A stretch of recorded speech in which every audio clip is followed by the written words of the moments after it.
সুন্দরবনের কর্তন নিষিদ্ধ গরান পাচারের সময় আটক ৩ জন। শ্যামনগর উপজেলা থেকে এস.এম. আবুল হোসেনের ভিডিওচিত্রে বিস্তারিত দেখুন।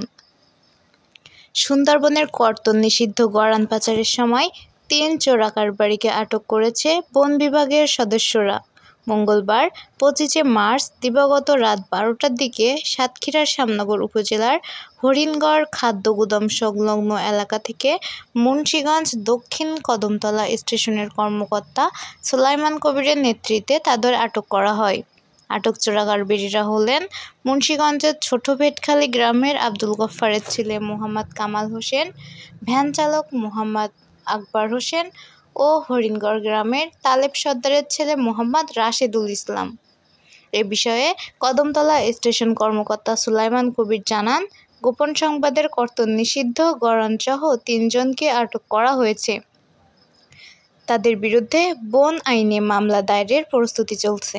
এদিকে আটককৃতরা জানান, সুন্দরবনে মাছ ধরতে গেলে বনদস্যু আলিম বাহিনী তাদেরকে অপহরণ করে এবং মুক্তিপণ বাবদ আলিম বাহিনীর সদস্য আবদুল্লার বাড়িতে ২০০ পিস গরান কাঠ পাঠিয়ে দিতে বলে। এ কারণেই তারা কর্তন নিষিদ্ধ গরান দিয়ে মুন্সিগঞ্জের জেলেখালী গ্রামের বনদস্যু আবদুল্লার বাড়িতে নিয়ে যাচ্ছিলেন।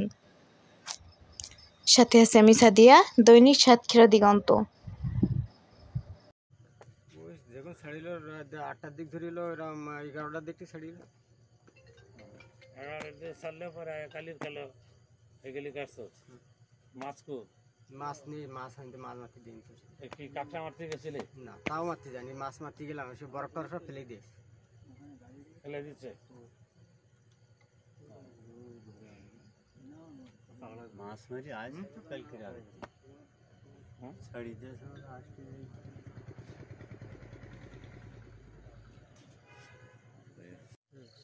আমার নাম রাশেদুল, পিতা তালেব সর্দার।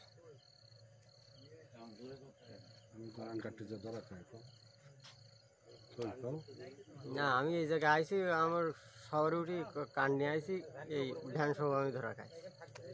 কি কাজ ছিল? গরান কাঠ কাটছিল। গ্রাম কোথায়? হরিণগর। হরিণগর।